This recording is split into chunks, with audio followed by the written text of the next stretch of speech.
You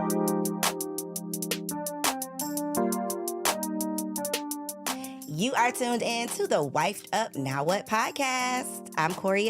And my name is TK. And this is the Wifed Up Now What podcast, where we bring y'all marriage management for the millennial wives. Y'all, TK be so nervous about this intro. Let me just tell y'all. You did it. Y'all, this is probably the first time I did it without having to start over. It's okay. You did it. Thank God for the progress. So y'all, give her some love in the comments. Okay, every episode, hype her up because homegirl be so nervous with that. We are here to give y'all marriage management advice. What is that all about? Like, I personally am so sick of hearing and reading about all of the statistics. If one more person tells me that 50% of people are going to be married without giving me a solution to stay married, I'm going to scream. Yeah. And so instead of screaming, I said, well, let's just give the solution. Let's be a solution to the problem. Happy wives. Happy wives. Happy wives working to create healthy marriages. That's the goal. And we got a married man in the building. Okay, pan, wide shot. Where we at? Mr. Jeremy Anderson is in the building. What's up? How y'all feeling? Welcome in. We're good. How are you? We're excited. Good. We've been waiting on the man to come on down. Really have. We've only had our husbands so far, but now we get a non-bias. Because the husbands, you know, they kept it halfway real. They kept it cute. Because they got to sleep with you. That part. They had to go home with us. And so we want to make sure that we are keeping it real, because I think a lot of the conversations on the internet, on these podcasts, are either divisive conversations that are pulling black men and black women apart, or they are fake and phony conversations that makes it look like, you know, just get married and everything is sunshine and rainbows. And that's not the case. Oh, they only going to get the raw real with me. That part. That's why we had to make it happen. Okay, so we always start the show by just giving some reactions to some of the craziness that's going on the internet street. So I'm going to play a little clip. For y'all, it's going to show up on the screen somewhere, okay? But here is our first clip, okay? And Jeremy, I want your reaction. So let's get into it. All right. Okay. So the difference between men and women when it comes to going out partying thing, going to bars, whatever, is that women run passive game. Women don't approach men really. You just put yourselves in positions where you can be approached by men. So you go to the club, you go to a bar, you go to the party. You're not going to DM a guy. You'll post a picture to kind of elicit men to DM you. So men are salesmen, women are marketers, and essentially in a committed relationship, a man should stop pitching. So going up to girls, sending DMs, and a woman should stop advertising. By you continuing to go out to bars, clubs, and parties, you're still putting yourself out there. That's oftentimes why women will find replacements really quick, because you were generating leads the whole time. So generating leads the whole time. Mr. Jeremy Anderson, what do you think about that? Yeah, you know, for the most part, I agree. That's interesting. Men sell, women market. And you're right. When men go out, they trying to, you know, flex their muscles, their money. They trying to, you know what I'm saying, attract. But women just kind of go out and they just be. They just there with all their glory, all their beauty, sitting there alone or with their girls, kind of play hard to get. It's a different type of vibe. And that's fair game. But when you're married, it does hit a little different. You know what I'm saying? Like, for me as a husband, I'm not about to be out, you know what I'm saying, dressed a certain type of way, solo, knowing, you know what I'm saying, that they're going to be coming to me. You know what I'm saying? Because when I go places with my girl, if we go to Little Alley Steakhouse, if I go to the bathroom or she go to the bathroom, they waiting for her to step away. They waiting for her to step away. So I gotta be cautious on how I move, even when I move out solo. So I agree. I agree. I think there's a certain way that you should move once you're settled, established, you got your husband, you got your wife, so that you don't put yourself out there. So we've had a conversation on a previous episode about single friends once you get married. And I think it's kind of that same conversation, because you don't want to necessarily like walk down the aisle and then run away from all your single friends. Like, you know, I can't hang with y'all no more. But I do think things change, expectations change. The expectations from your husband change. So you as a married man, do you have the expectation that your wife will no longer participate in single activities? Well, it's different, right? You know, I've been blessed to have a wife that ain't on no dodo. She ain't on that anyway. Stuff. She ain't on that. So when she go out with her girls and half of them are single, like they go out, they have dinner, they have drinks, they come back to the crib. Like they not staying out till 2 o'clock in the morning. You know what I'm saying? So it's a different type of vibe for me. Now, if she were to do that, like how would I feel about it? It all depends on their friends. You know what I'm saying? Now, all her friends, luckily for me, are women of God, and they ain't going to be out on no dodo stuff. Exactly. But at the same same time, you do got to watch it. And so for me to keep myself safe, I'm only kicking it with my partners who married. You know what I'm saying? Because I got some homies that's getting the money as well, but they not married. And I'm like, I can't really make moves with you because you out on the hunt.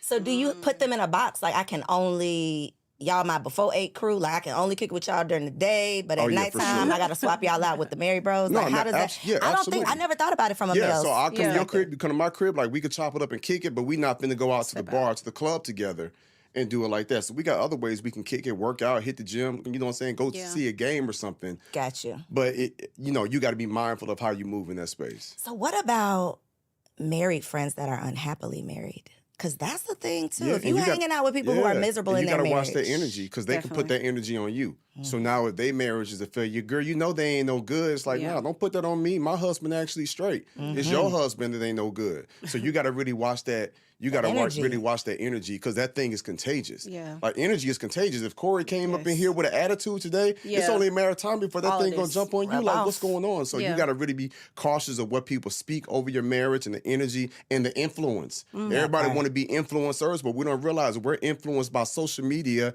and the people that we surround ourselves with every day. Yeah. Yeah, I was going to say, I've talked about this, like, even with married women, I think a lot of times, even going in these places, you can tell who's happy and who's not. There was this clip that was talking about a man that couldn't decide who he wanted to talk to because, like, the virtuous women are blending in with the hoes now. Like, because everybody got the BBL. And just in the same environment. It's like, I do think there's an aspect of absolutely moving different as a married person in general. Yeah, and I'm going to say something. Primarily, women watch this. I'm sure some husbands watch it too, right? So I will say this to all of the married men out there that feel away that their wife is out here, like, why you dressing like that to go to the club with your girls? And you feel like you just want attention. Well, like, bro, that's on you. Because you're not giving her the attention she needs at home. At what point did you stop telling her she beautiful? At one point, did you stop slapping that butt in the morning? You know what I'm saying? At what point did you stop flirting with her? At what point did you stop texting her pics and just doing little things to keep it spicy? You done got accustomed to it, and now she feels invisible, and now she want to be seen. So I be telling cats, like, bro, if you don't like how your wife moving, like, that's a reflection of you. Dr. Miles Monroe said that women are almost like a blank canvas, like land that we're supposed to cultivate. So if that land is not bearing and producing fruit, bro, that's on you as the farmer. You ain't planting the right seeds. You ain't dropping that D right. Like, you're not watering the way that you should. You know what I'm saying? Like, you're not fertilizing the ground. You sitting back complaining. And so there's a whole nother level to where men should be doing to really cultivate that love within their girls. It's easy for a cat to go out here and find a baddie every other week, but can you keep the same woman happy, the same woman pleased, the same woman satisfied year after year after year? That's when you show me how nice you are. Period. That part. And I think, too, a big conversation with the concept of marriage is men not wanting their woman to change. That's a big thing. Like, y'all, you was throwing it back. You was doing all of the things before we got married. Now we're married and you tired. You're doing all of the things. But that's a big part of it. It's, are we both consistently doing what we were doing? Because you can't expect me to do what I was consistently doing if you've dropped the ball, if you are no longer leading in the way that you have. So I think that's a really good point. But and let me also say this, and I agree with you, but I'm gonna give a little pushback. Please do. Because you like, you can't expect me to do this if you're not doing that. That's killed more marriages. The expectation of you. Yeah, and only because, now what I'm about to share is hard and very controversial. Yeah. Right? But I ain't come to play. I'm keep it 100 with your audience, right? But for me and my wife would have been divorced if I had the energy of, if you handle your business, I'm gonna handle my business.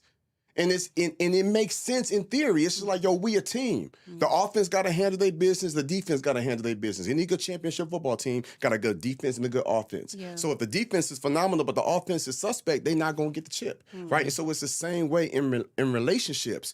But for years, when my wife was not able to love me the way I need to be loved, I had a choice to say either I'm going to match that energy, but I made a commitment to death do us part, for better, for worse, for richer, for poor, right? And so I realized, like, okay, you in a weird place, you depressed, your body is failing you, you losing some kids, depression, anxiety, you done lost 3 family members in a year and a half, like, you not yourself, you changing, like, let me just step back and give you space to do what you, but I'm gonna still chase your heart, I'm gonna still make love to your mind, I'm gonna still pour into you, I'm gonna still encourage you, I'm gonna still love on you. Now, you're not able to give me what I need, but I'm not gonna let my love for you to be contingent upon what you do for me.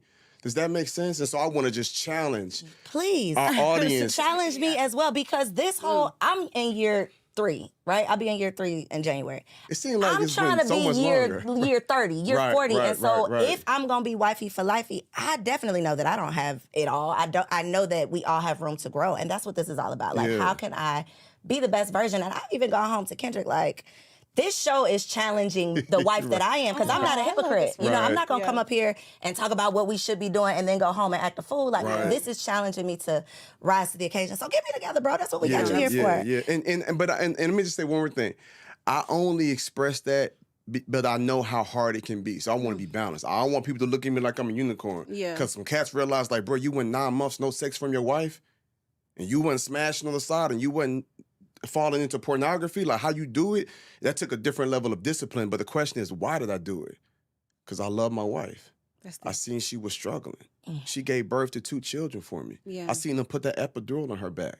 Like, it was really hard. I seen her body, like, literally failing her mind failing her. And I had to make a decision, like, am I going to just move on? Or am I going to stay in the boat with you? So that whole till death do us part. So it would have been easy for me to say, man, I deserve this. I deserve somebody to love on me. I deserve somebody to serve me. I'm this type of man, 7-figure, blah, blah, blah, blah, blah. Do you know what I could get? Yeah. But it's like, yo, we made a commitment. I told her mama before her mama passed that I'm going to love your daughter forever. You know what I'm saying? And I'm going to take care of her. I didn't say as long as she take care of me. That's not the agreement we made. And so that's why I want to challenge our community and our people. It's hard. You got to crucify that flesh daily, but it's possible. And I feel like that's when you show real love. Corey, it's easy to love Kendrick when everything is when sweet. It's good. Yeah, but when he acting crazy and you like, you know what? I'm going to still honor you. And I'm going to still make this peach cobbler. Even though you acting real trifling, I'm still going to love you. That's when you showing real love. That's when I have entered the real wife life. Okay. I just want to say this is also really good for this culture who are everyone is so recyclable. It's always, if you don't do it, the next man will. And I want to dive deeper into this, but I know it's going to be a little bit later of like the discipline that is birth in a place of knowing that marriage takes sacrifice, that it takes compromise. I hear so many women that are like, if you don't level up, you know, somebody else will. And Michael will do this. And it's like, yeah, but your heart is still trash. You're still a terrible person. Go get the next person. Same result. It's still you. You still have to face the mirror. And I think this is beautiful. He said your heart is still trash. Still trash. You're going to get the same result. Revolving door. Yeah. So we had another reaction, but we're just going to skip that next reaction because we got to get into the main topic. Okay. The main topic is this gender war, right? And I don't think there's a better person to talk about it with because you are a happily married husband, but you've been through some things. And I think that sometimes when you are,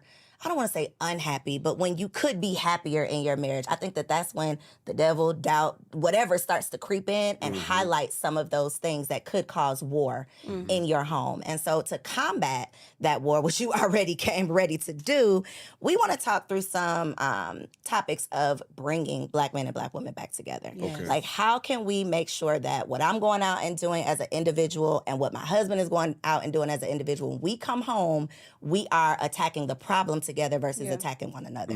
That's our goal. So TK, go ahead. Okay, so there is a huge battle of the femininity, the masculine, alpha, beta. If you don't provide this energy, we cannot be feminine. If you are not operating out of a level of being an alpha man, an alpha male, it is difficult for us to be feminine. So I want to ask you, because I have my opinions on it, how do you feel about women saying that we need this environment in order to thrive in our femininity? And do you think that men play a part in the lack of femininity and the lack of softness and the lack of submission in this culture? That's loaded. So I'll say this. I do understand it. I do see it, you know, and I can understand why a woman would say, well, if you could just boss up, then it allows me to be soft. And I'm not saying it's right, but I get why they say that. Yeah. Women is in survival mode.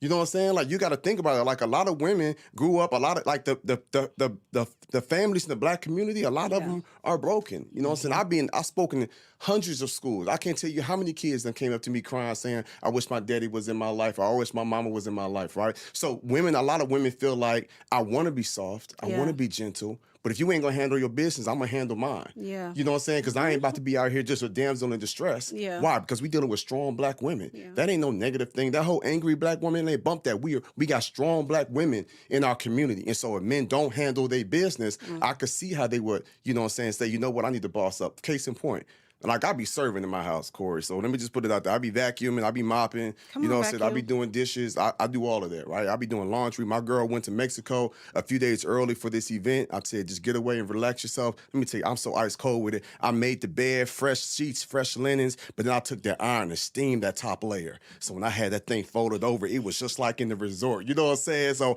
I do all of that. But a few weeks in a row, I forgot to take out the trash and put it on the corner. So my wife is just like, bro, I'm not about to be talking to you over and over about the trash. So I look up and she just taking the trash out. Now, she ain't be like, you ain't take the trash out. But as a man, I felt the way like, hey, but why you ain't? She's like, you know it's trash on Wednesday. I'm like, nigga, I forgot. I'm out here making moves. I'm jumping on planes, speaking, jumping on stage. Like, work with me. She's like, I've been working with you. So as opposed to just asking you, I'm just going to do it myself. And I realized like, because I ain't handle my business. Yeah. She like, I ain't going to let this trash sit here. You a grown 40-year-old man. Like, I'm just going to take it out here myself. So I do understand that energy, while some women might feel like, well, if you can boss up and handle your business, then I can be gentle. But if not, then I'm going to go ahead and have to handle things myself. Because it's like survival mode, so I can understand that. So do you think that is there the expectation of gender roles in marriage? Like when you got married, how old were you when you got married? 30. Okay, so when you got married at 30, did you come into your marriage with an expectation of what a wife would do in the home or outside the home or whatever? What was your expectation if you had one? It was like, if something broke, I'm going to fix it. The grass cut, I'm going to cut it. You know what I'm saying? Your tires low, I'm putting gas in it. I'm washing your truck. You don't touch the gas. Like, that was my thing. You know what I'm saying? And if you're sick, I'm going to be the one to cook you some soup. Right? But what you're going to do is you're going to take care of the kids. You're going to look out. You're going to cook some meals. But she still worked for the government. And I'll make a mean enchilada. You know what I'm saying? So I could do that as well. But I did have the mindset like, you're going to be the homemaker and the one that nurtures the family. I'm going to be the one that provides and protects the family. And we're going to work together. And so that was the mindset that I had going in. So when you were going through, I'm going to call it a rough patch for the 9 months. It is my assumption, and please correct me if I'm wrong, that some of the things, because you talked about the intimacy was not there.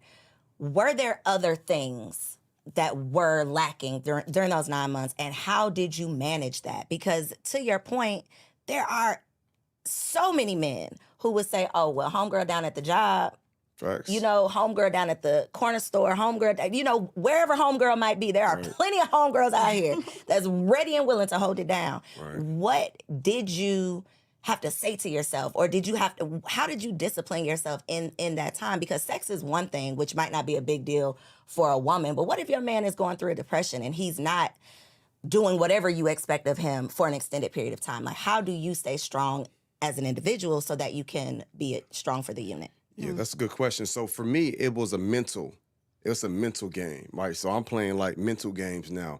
And so for me, I realized like, okay, I made a vow to God. So I got a healthy fear of God.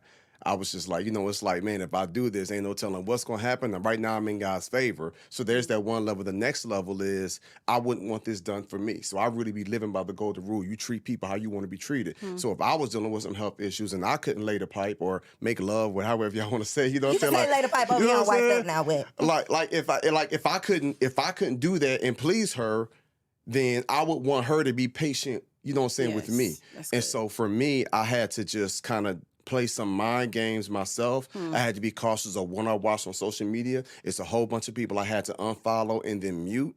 You know what I'm saying? If I'm watching a TV show and it's a lovemaking scene, I got to fast forward it. Like, there are certain disciplines that I put in place because I wanted to make sure that I was able to honor my wife. And then for me, the ultimate mind game is I got one of my friends named Daryl Thomas and his wife. I want to take 2 minutes to share this story. When he met his wife, he fell in love with her. Beautiful, long hair down her back, just everything he ever wanted. They dated for several months, met the family, and he was like, sir, I want to marry your daughter. My man, the father was like, you sure you want to marry my daughter? Yeah. I want you to meet my wife. His wife comes in. He wheels his wife in the wheelchair. He says, my wife has this disease. It's hereditary. It's a 40% chance that my daughter could have it. Are you going to love her when you got to wash her and bathe her, wipe the drool from her place? She's paralyzed. He was like, yes. They get married. 4 years later, she gets hit with this disease. So now he has to bathe her. He has to wipe her butt. Like, he got to brush her teeth. He got to do her hair. You know what I'm saying? Her face sometimes is twisted. He got to wipe the slide when they eat. I was just at an event with him. We went to dinner together. I'm seeing him feed his wife. Like, so I'm thinking, like, bro, if you gonna love your wife, she can't do nothing for you. She can't please you sexually. She can't go secure the bag. She can't even speak to affirm you when you go and handle your business. But you still show up I surround myself with people like that. I'm like, bro, that's real gangster right there. So I'm looking at my man like, bro, if you can love your wife and you can cherish your wife and you can take care of your wife and you knew going into it, she could possibly have this disease, it made me look like, bro, I'm on some petty stuff. Yeah. It made me look like I'm worried because I ain't busting nut in a couple of weeks or I'm depressed and she don't affirm me and she ain't speaking life to me. But I see this man over here, real man of God, handling his business. Like, that stuff grounds me and it humbles me. So people's like, yo, Jay, how you do this, bro? Who I surround myself with. We talked about that earlier. That spirit influence. And so because of him and how he honors his wife, it makes me want to be a better husband. That's good. It makes me want to be a better man. And so as challenging as it is, sometimes I have to put myself in the position, how would I want to be treated? What is the covenant, the decision we made together? What's going to stop me from breaking the covenant? And how can I be the best husband she deserves? Let's talk about the covenant really quick, because as I said earlier, so many people are so willing to just recycle and move on to the next. What makes it worth? Like, what is the benefit of fighting and like staying in it with no sex? You said for 9 months, which is almost every man's love language, is to be intimate with them. No intimacy. What makes you say, I can go to the next one? And she probably will affirm me. She probably will have sex with me all of the time. What keeps you in there? And what's the benefit? What's the benefit of staying? You know, I think love is tested. And so at that moment, when me staying and me fighting, I'm letting my wife know, for one, you worth it. I'm letting her know, like, when I told you I loved you, when I made that covenant, when I made that vow before God and our family and friends, like, I'm really honoring that. So it kind of goes back to integrity. Like, am I a man that keep my word? You know what I'm saying? And so it's one of those things to where, for me, it's like black or white. But the mind games come in where it's like, man, I deserve this. Like, let me just speak to the real dude that's like, bro, I hear you, bro, but come on, bro. Like, I'm a man. I got needs. Like, trust me, bro. I'm a manly man. Like, don't play with it. You know what I'm saying? But at the same time, I just realized, like, there was just certain things my wife wasn't able to do. And so now it's like, I got to show you how committed I am. I couldn't go to my kids 10 years from now and say, you know, I left your mom because she just didn't do it for me no more. And that, you know what I'm saying? Like, I can't go to my daughter and be like, yep, another man could possibly come and raise you, and now you calling him stepdad because I wasn't able to be disciplined, or I wasn't able. It's like, nah, I made a vow before God. Yeah. And God told me years ago, Cole, this is the crazy thing. God told me, he said, how you handle my daughter is how I'm going to handle you. So when I tell y'all, I got a healthy fear of God, so God's like, be cautious on how you talk to my daughter. So when she come home and she having a bad day and she a little snappy and I give her grace and I play it cool and don't take it personal, I don't want no smoke with God. He's like, but that's my daughter. That's my precious baby girl. Like, she already, as a black woman, is not really loved and valued out here in the world. So if the world is beating her up and she come home with an attitude, can you be strong enough, long enough to take it? Can you be tough? Can you be a punching bag? Or you want some, you gonna respect me? But it's just like, bruh, she having a rough day. She might be dealing with some hormones. Like, and guys be getting in their feelings too. I hate it when cats be like, women are emotional. Bruh, stop playing. Guys is just as emotional. We just show it differently. You know what I'm saying? And so for me, I'm just like, I want to always honor my wife. And I feel like that's why I'm favored in health. That's why I'm favored financially and in business, because how I deal with my wife is how God deals with me. So I've heard you speak about the fact that she wasn't speaking your love language at some point. Was that the case before you got married? Because my question is, would you say to someone that might be a deal breaker if this is on display before you get married to someone, that they are not speaking your love language? Should that be a reason for you to question this relationship? Or should you say that this could be my person, maybe we can grow together? Because you obviously have. Yeah, so for me, I actually saw those, I don't want to say warning signs, but it's not like we got married and everything changed. But at that time beforehand, I was smoking 2-3 blunts a day. So for me, it's just like, oh, you ain't really feeling me right now? You ain't feeling me this week? Like, that's cool. I'll just put some in the air, and it kind of numbed the pain. But it's like, then I get baptized, I give my life to God. I'm like, you know what? Let me cut the drugs and alcohol. I ain't kicking in no more doors. I ain't selling no more dope. Like, I'm going to be a real man of faith and of character and integrity, and I changed my life. Then we got married, and then I realized, like, oh, that that behavior, like you still struggling with the affection. And you know what I'm saying? And through marriage counseling, I began to understand the ways that I hurt her and some expectations that I didn't meet that was never communicated, but there was still some resentment, which made her close off her heart. It's some things I said and did that I feel like that wasn't nothing crazy, but my wife is very special. She rare. You know what I'm saying? It's like you have an exotic car. You can't put whatever type of gasoline in there. You know what I'm saying? You got to put that 93 boy in there. So I kind of took the wrong approach early on and said some things that kind of pushed her back. And then when you did the mental challenges and health and everything else, it just kind of had her in a weird space. So for me, I had to get to a point where I was just like, all right, you struggling? Like I'm struggling. We're going to have to just figure something out and kind of grow from there. Yeah, I feel like the background noise to this conversation is being a man of God. That is probably the biggest part of this. Submitting to the source. Yeah, and like having a bigger purpose, because I didn't hear you say because she necessarily deserved it or she deserved for you to fight through any of these things. It's like, no, Let me tell you something. That's the opposite. Can I keep it 100? Please do. I remember going to God like, bro, she don't deserve me. Wow. I remember thinking like, we making all this money. She can go to the mall and buy Fendi. I remember one year she got like 10, 12 designer bags. I'm like, man, the life we living, the life I've afforded her to live. And she did help me build this empire. So the only, you know what I'm saying? Like, I wouldn't be here if it wasn't for her. She was in the gym. Yeah, she was in but at the same time, I was just like, yo, I'm a good dude. I'm washing dishes. I ain't talking to you. I ain't never cursed at my wife. I ain't never yelled at her. I ain't never put my hands on her. You know what I'm saying? Like, I honor her in every aspect. I'm hella patient. I'm like, bro, I'm a catch. Like, you don't realize, like, what you got? She don't deserve me. I was telling God, like, she don't deserve me. And God was like, yep, and you don't deserve to have this 7,000 square foot house. How about that? And you don't deserve to get paid $35,000, $45,000 every time you speak. And you don't deserve all the time somebody done kicked in the door, all the drugs, all the time you had dope in the trunk, and the cops pulled you over, and for whatever reason they let you go, like, you deserve to be in prison. That one time in 2002 when somebody put a Uzi to my head that could have blew my brains away, God was like, you want to talk about what you don't deserve? Bro, you all the wild stuff, all the times you walk up on the side of the road, drunk out your mind, you didn't know what you did for the last 12 hours. Like, you want to talk about what you deserve?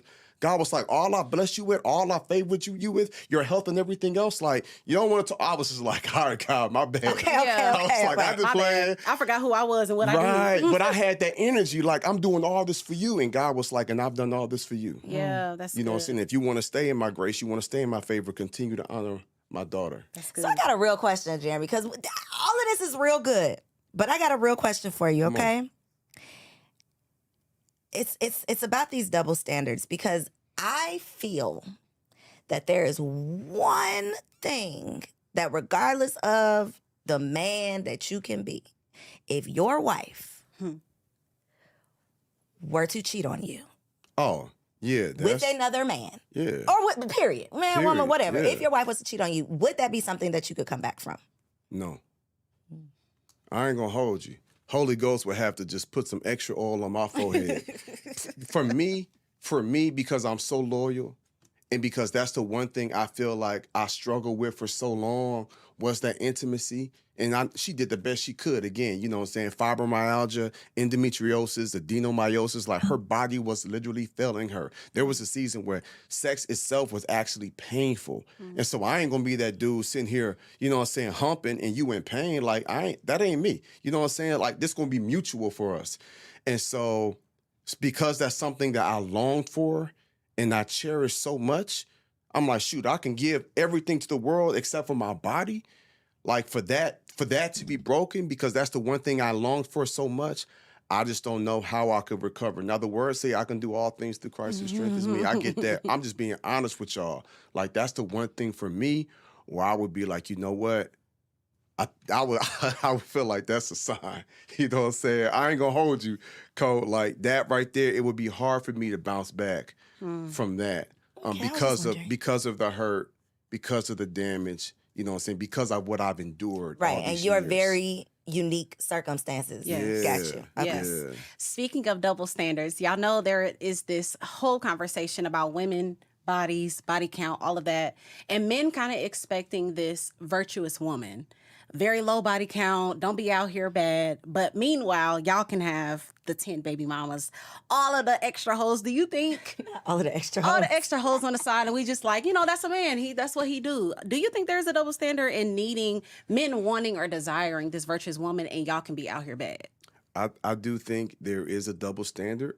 I do think some guys, what they value, saying some guys might have 80. You know what I'm saying? They was kind of moderate with it, but they girls. Wait a minute. 80 bodies? 80 is the moderate. And it was moderate? Well, Is that what you said? it also depends on how old. If you got 80 and you 24, then that's excessive. That's But wild. if you got 80 and you 40, okay, we're not gonna talk Go ahead. about No, go that. ahead. Go ahead. I'm sorry. Go ahead. Go ahead. 20 bodies a year. Got you. Go ahead. Yeah, which He ain't, said light which work. ain't crazy, you know what I'm saying? But anyway, we can talk about that. But it's like, well, I got 80, but you got 20, and it's like, I can't be. But I get it though, because men are very dominant and very possessive, and it's like I only want to be the one, and so I do understand the double standard. I'm gonna tell you a funny story about me. I remember one time we were driving and we was passing a strip club, and my wife was like, I remember in college I went there. I was like, for real? She was like, yeah, I just went there with a friend. I said, a friend? She's like, yeah, one of my homeboys.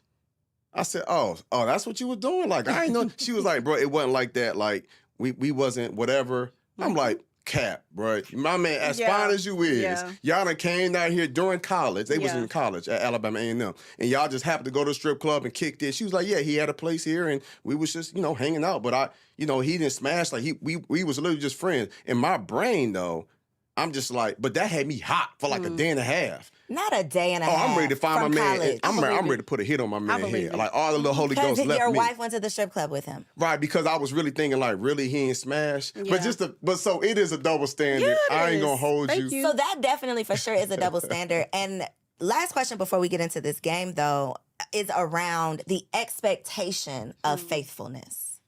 Because when there's a conversation of the high value, which I really think people mean high earning. I think y'all really just talking about men with money. For sure, because they do not add the character They're not part. talking about no They're not talking about morals, no real integrity. values. Y'all are just talking about money. But with Mm-hmm. men with successful men, high achieving, high earning, however you want to classify them, do you think it is still fair for a woman to have the expectation of fidelity from that man? Or should you know what you're getting yourself into? A man is only as faithful as his options. Like, do you subscribe to those theories or not?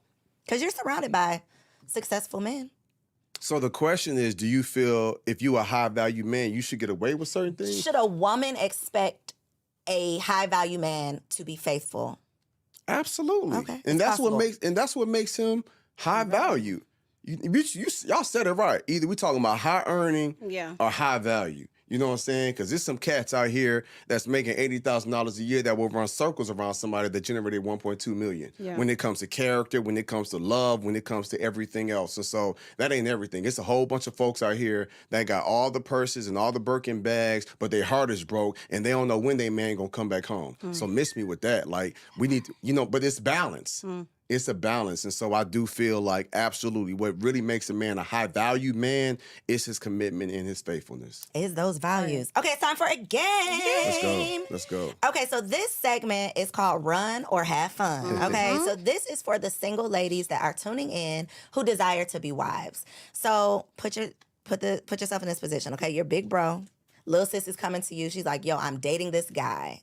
Should I stay and have fun, or should I get the hell away and run? Okay. All right. let's go. So homegirl comes to you and she says, yo, big bro, I'm dating this guy. He is super kind and considerate. He wants a commitment, but he has a 400 credit score. Should she run or have fun? How old is she? We don't have no details, Jeremy. said That's it. details, That's all we got. please. That's all we got. I would say have fun. Okay. Okay. And can I tell explain. you why? I'm running. Yes. No, please explain. Yeah, and let me tell you why. So when I first met my wife, I had a trash credit score. That wasn't 400, but you know what I'm saying? Did you even Like, know 400 was possible? That's I didn't even know it's crazy. possible, right? But it's like, but let me tell you something. It also depends on his personality. If he cocky, if he arrogant, you feel like you can't tell him nothing. But if my man is humble, he working hard, he made a whole bunch of mistakes, and you can help him out of that. Again, I wouldn't be who I am and where I am if it wasn't for my wife. Like we built this dynasty together. So I would say to have fun. If he checks off every other box Except that one. except that one, you can bounce back from that. That's good. Okay. For you? Run. I say run only because this has happened to me. So now, somebody 38 and you got a 400, it's like, all right, That's bro. a little wild. Yeah. stop it. Please stop. Yeah. Okay, do the next one, TK. He's your crush from college, but he has dated one of your friends. So this girl is dating a dude that she went to college with, but he smashed the homegirl. Yeah, you're gonna have to run from that. Okay, we're all in I'm agreement. just not sure if somebody can really bounce from that, and then you got those feelings. Like relationships is hard enough. You don't need Without that any thing hanging extra. over you. Absolutely. Yeah, that's a run for me. Okay, so what about if he's a great guy, but he faithfully watches old Kevin Samuels videos? I mean, Y'all wrong for putting Kevin Samuels out here like this, first of all. That May is he so rest in peace. terrible. What's your perspective on Kevin, as a married man? He said on Kevin. On Kevin, yeah. you know, I don't subscribe to it. Okay. You know what I'm saying? Like I move and think differently. Different strokes with different folks, but I will wonder, like, bro, why you know what I'm saying? Like, why you watching that? What are you getting from it? Yeah, what you getting from it? And is that gonna now influence you? But yeah, I ain't tripping. Okay. Y'all know how I feel about Kevin Samuels. I honestly think that women can learn from him in some ways. Yes, he has trash ways of communicating. Definitely does not have the same doctrine that I have, but I mean, simple conversations like a man wants a woman to submit. A man wants a feminine woman. A man might not desire a woman with 300 bodies and 5 kids. I think this is I think the reason why women especially hate them is sometimes women do expect to be accepted in all of their ways. Take me as I am. Take me as I am. Not only take me as I am, but I'm still a prize. Even with all of these bodies and all of these kids and all of this Because I look good. Because I look good. And sometimes they Right. don't be looking good either, though. So it's like, accept right. it. And here's my issue with Kevin Samuels. This is like, you know what I'm saying, when he was alive doing this thing, it's not what you say, it's how you say it.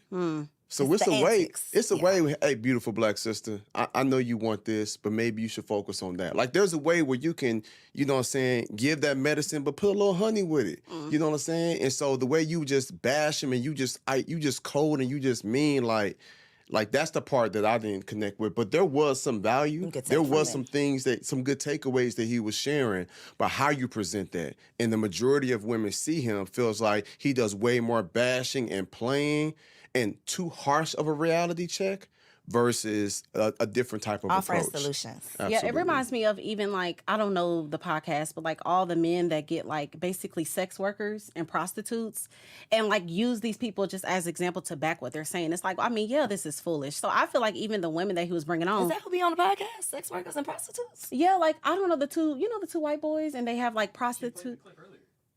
Yeah, Those are yeah. prostitutes? No, but he always has prostitutes. Okay, and sex sorry. work- I'm sorry. I got well, lost. I call them Okay. prostitutes because they smashing Negroes for money. So that's what I put it as. But they call themselves OnlyFans people. But I feel like it's the same thing. Like Kevin Samuels is literally getting women on there with bonnets, with baby bonnets. It's like y'all know what he's about You to do. showed up here. He's about to rip you apart. You came on here looking a mess. And you also And he specifically chose people like that because he's looking for ratings too. Yes, of Let's course. be And this clear. is my last point to this because I also think that it brought awareness to the delusion in women. Like, again, women expecting certain things and men too. Men showing up to get a Range Rover with a 400 credit score is what Kevin Samuels was talking about. You cannot say, I deserve this Range Rover. You got to Absolutely. say, I have earned it. I Absolutely. have done the work to get it. And that's the message that I got.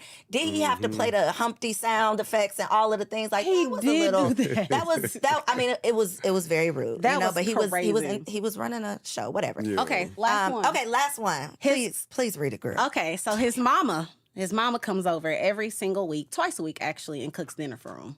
Should I date him? Should we have fun or run? She comes over Cooks for him. once or twice Twice. a week and cooks dinner for y'all or for him? Oh, no. If she cooking it for him, you run. If she's cooking it for y'all, have fun. Big Mama coming cooking dinner for all of us, like for the family, that's different. But if it's like, hey, baby, I made you this meal. Hey, Sabrina. Yeah. I hope you ate. Yeah, that's a problem. Yeah, for sure. Okay. I'm gonna say run either way because, Definitely run. ma'am. No, you know what? I'm the one in the relationship. My mom is single, and my husband's mom is married.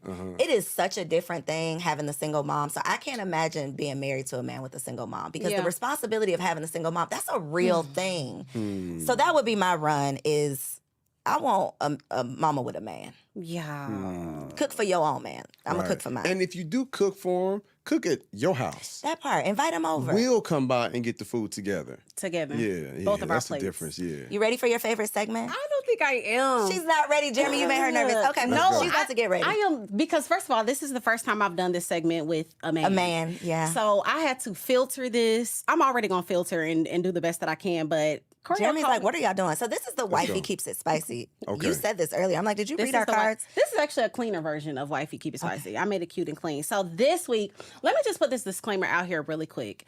This is for the wives that desire better intimacy. This is not for the women that are okay with what you got going on. If it's good, it's good. Yeah, if y'all cool with the same positions, this is not for you. But this is for the women that want to heighten the what am I trying to say? Intimacy. Intimacy, yes. So we are going to stay cute, stay clean, and stay ready.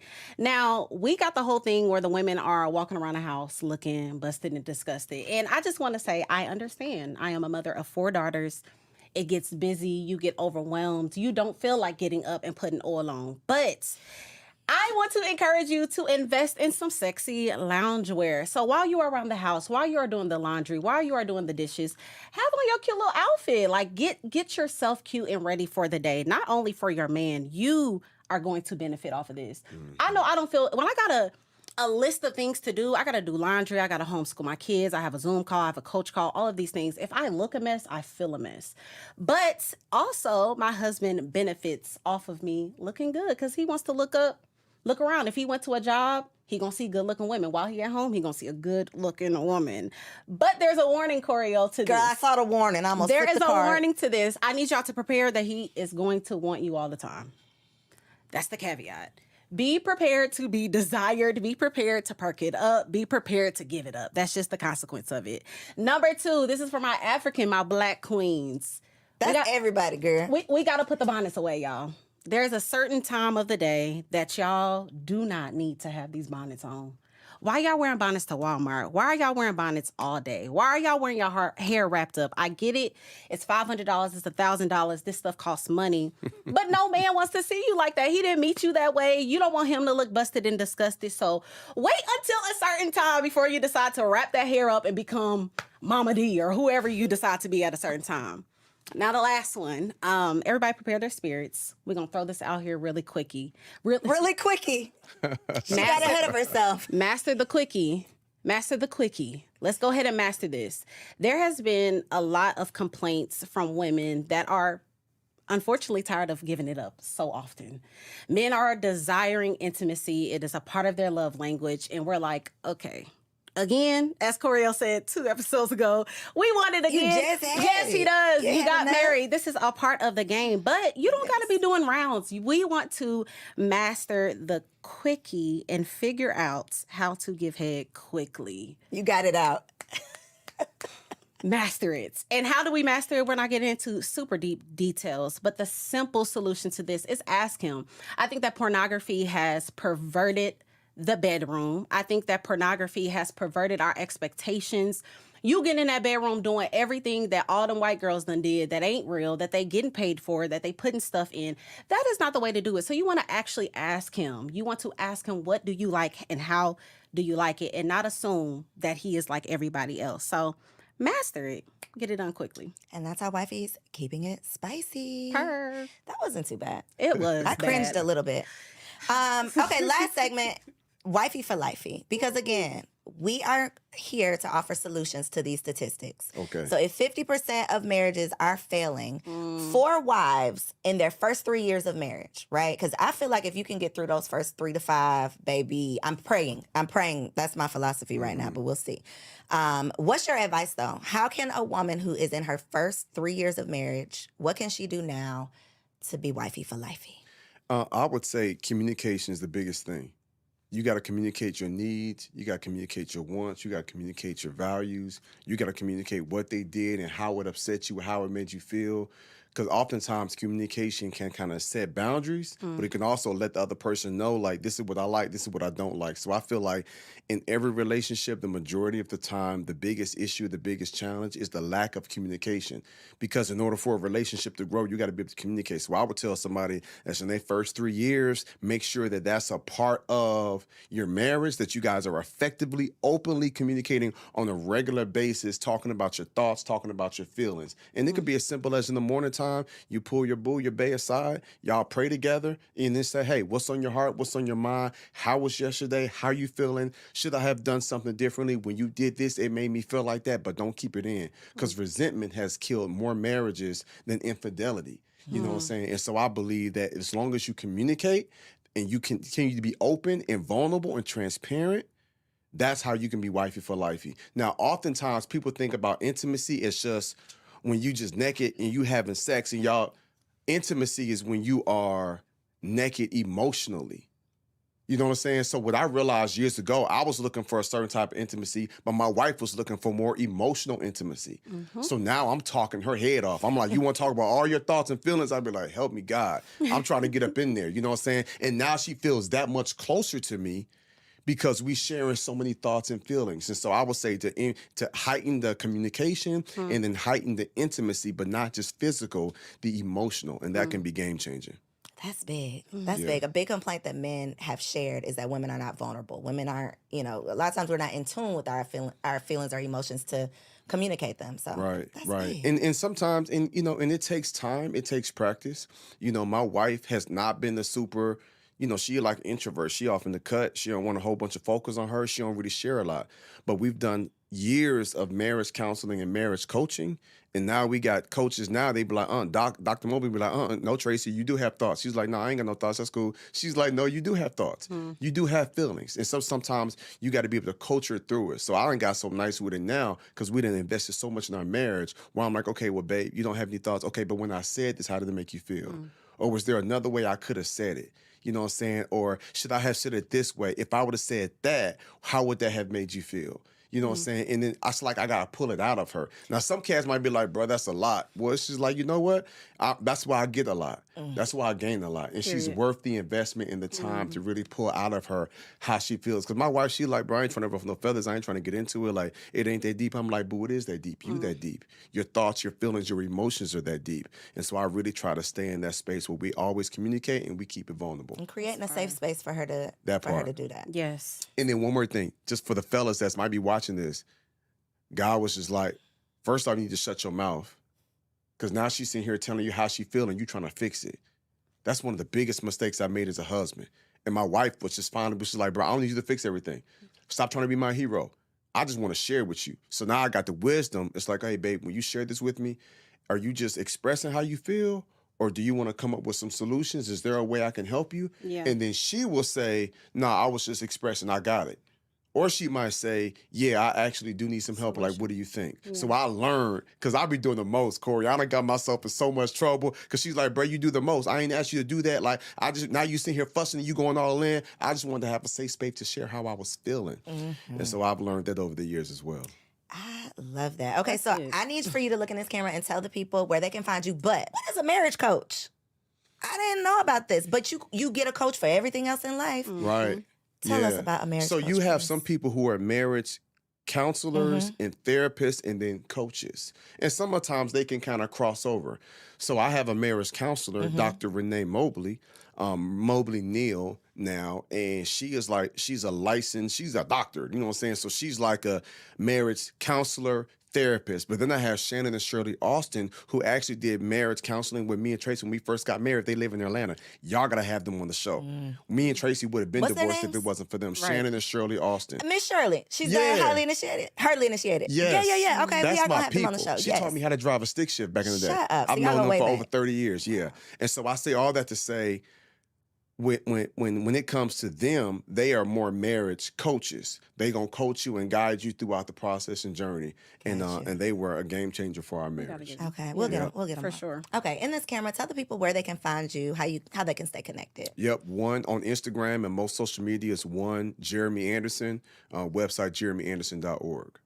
That's it, y'all. Another bomb-ass episode of Wiped Up. Now what? Whew. Do all the things, y'all. Y'all already know what to do. Like, comment, subscribe, share this episode with a friend. Okay, conversations that are truly going to move the culture forward. Thank y'all for tuning in, and we'll see you on the next episode.